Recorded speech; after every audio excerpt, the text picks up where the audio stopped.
And we welcome you back to our special live coverage of the police ambush in Dallas, Texas. 5 officers killed, 7 injured. So many questions out there. One of the aspects of this story today, almost immediately after it happened, President Obama, Democrats started talking about gun control. Earlier today, we spoke with the former Attorney General, Alberto Gonzales, who is from Texas. This is what he had to say about the idea of, and this is a Republican too, this is what he had to say about the idea of more gun control, specifically background checks. Take a listen. Now, I do believe that they probably are out of step with how the American public feels about additional background checks. Only about 60-65% of transactions today involving guns are subject to background checks, and I think they clearly are constitutional, and I think the American people would support increased background checks. All right, so I'd asked the former Attorney General Alberto Gonzales about increasing background checks and whether or not congressional Republicans were out of step with public opinion here in this country, and that was his answer. We'll have more of that interview coming up in the 6 o'clock hour when we have Hardline on the air. But right now I want to bring in Tom Watley. He's a retired police detective in the great city of Delray Beach, Florida, and also Cody McGregor, who is the National Outreach Advisor for Concerned Veterans for America. He's also a former Army sniper. Gentlemen, thanks for being with us here today. First, I wanted to get your reaction, Tom. We've talked a lot about gun control. Alberto Gonzales saying that he believes congressional Republicans are out of step with Americans when it comes to enhancing these background checks. What do you think? Well, I think, first of all the law-abiding citizens, when you go and buy a handgun at a gun shop or even a gun show, you still have to fill out the ATF forms. That in itself is a background check. If I walk in immediately with a CCW permit in the state of Florida, the background check has already been done. Now, my problem I have is when I was a police officer and I didn't have a CCW, I walked in with a Glock 40 on my hip, tried to buy a .38 Special for a backup. I had to wait 3 days.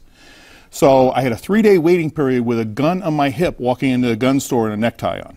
So we still have really tight restrictions on buying guns. We can't control the individual sales. That may come down the road where if I want to sell John a gun, then we have to go to a gun store, just like if I were to ship you one into another state, it's got to go through another... And we'll talk about this, but Gonzales also talked about he was not in favor of enhancing these background checks. Say, you and I are friends and we want to sell each other a weapon, right. But I think he was talking about the online sales and things of that nature. Cody, one thing I wanted to talk to you specifically about, the video that was released by the Associated Press late last night, which showed the apparent shooter here moving very carefully. You have experience, obvious, in this field. Was it apparent to you from the first couple frames of that video that the shooter here had some sort of military training?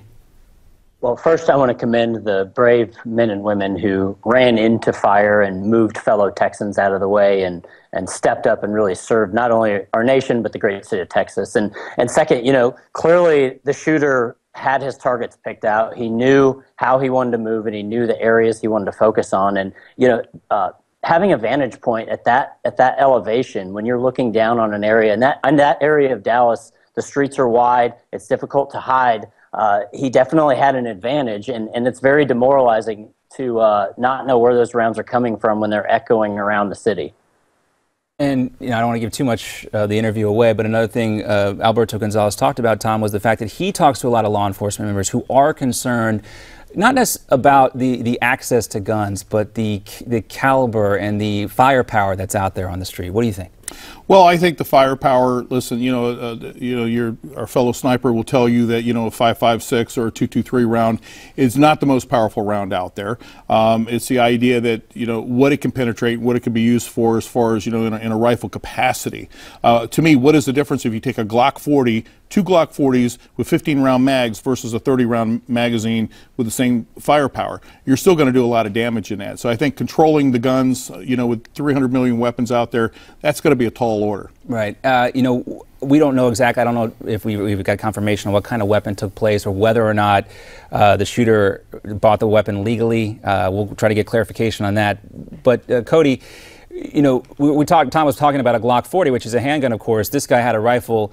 But when you're looking at a sniper scenario, there is a difference between a handgun and a rifle.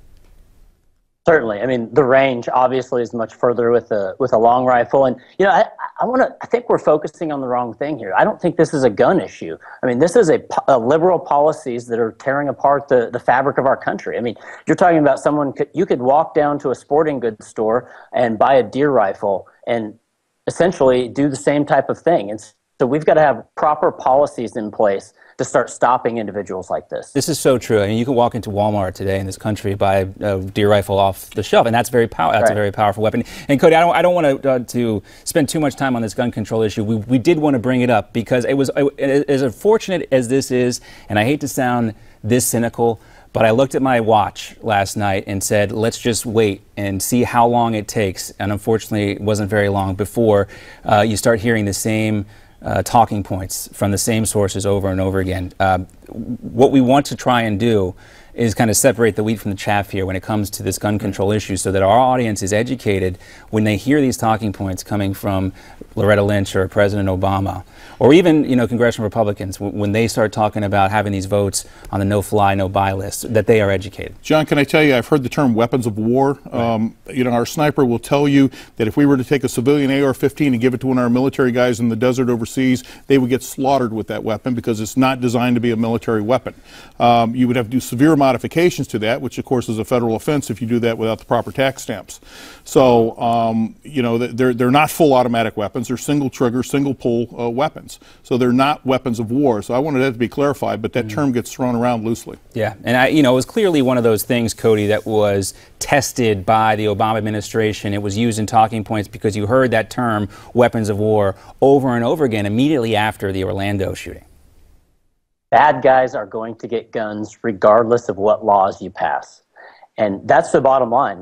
We can't start drawing back and having knee-jerk reactions and not allowing Americans to you know, go out and buy a deer rifle. And so we definitely need to educate the public on what it is they're talking about so that they understand, because I think there's a lot of Americans out there that quite frankly aren't as familiar with firearms, and they hear this rhetoric coming out of the administration, and it really puts them off and almost scares them. Yeah, the big concern here is the folks who make these arguments that aren't, they're making these arguments solely for political reasons, that a tragedy like this forces us to divorce ourselves from rationality, from being rational, and make a decision based on this one instance that's going to impact us a long way down the road. And you know, people start talking about abandoning constitutional amendments, then there's cause for concern. But with 300 million guns out there, I think if there were a real problem, we'd know it. Right. If 300 million people decided they were going to turn bad and start killing people, I think we would absolutely 100% know there's a problem. You have a few bad apples, just like we talk about bad police officers. You're going to have a few bad guys that are going to get, if you were to confiscate guns today, like we saw an actor call for, and do the Australian version of confiscation of guns, the bad guys will still get the guns. There's no way to stop that. Cody said the same thing. Cody, as we wrap up here, obviously Micah Johnson was a member of the Army Reserve. Talking to your military friends, your Army friends, what is the discussion about that aspect of the story? You know, I've not heard anything confirmed on what type of training he had. I mean, obviously, I believe he was a reservist, and there was you have to go through some baseline training. I'm not sure even what his MOS was, and I haven't heard that confirmed yet. But I mean, he clearly knew how to operate a firearm, and you know, he used those skills last night, unfortunately. Yeah, and what's so concerning about this is what would have someone change course from willing to serve our country in the reserves to do what happened last night? Well, here's my thought. If this person would have lived and we were able to capture him, I guarantee you the attorneys would be all over him and claim PTSD right away because of his time in Afghanistan. What do you think about that, Cody? You know, I think the PTSD is certainly something that could have happened. I think there's a lot of other things that could happen as well. It's hard to speculate at this point. You know, there's a lot of individuals out there that in the sensationalism and social media, they get wrapped up in things and maybe need the mental help that maybe they had prior to going into the service. And so it's hard to speculate at this point, but that's certainly a possibility. Yeah, I mean, there is certainly a real temptation here, guys, to play armchair psychologist and try to figure out what happened, because it's just so hard to wrap your head around the idea that somebody could do this to 5 police officers. Just so hard. I want to give you each a last chance to final thoughts, Tom. Well, I think it's a sad day in America. It's been a very sad week. Of course, people are convicting the police officers from 2 days ago, yesterday, and then, of course, last night.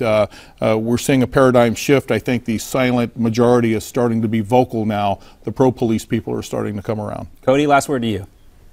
You know, an attack on our officers is essentially an attack on every citizen across this country, because those are the men and women that keep us safe at night, and we've got to come together and surround them and support them in this time. All right, gentlemen, thanks for being with us. Tom, you know, as you and I discussed, there are bad police officers out there. Yes.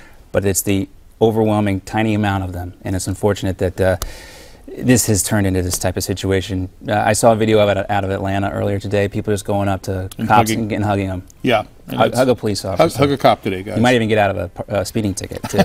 That's worked for me before. Tom, Wally, Cody, thanks for being with us. We got more to come here. Stick around. JD and Steve Malzberg are coming back right after this. Lamar, Market, and Lamar. Assist officer, shots fired. Okay, code 3, stay off the radio. Officer down. Shots fired, officer down. It's an assist officer.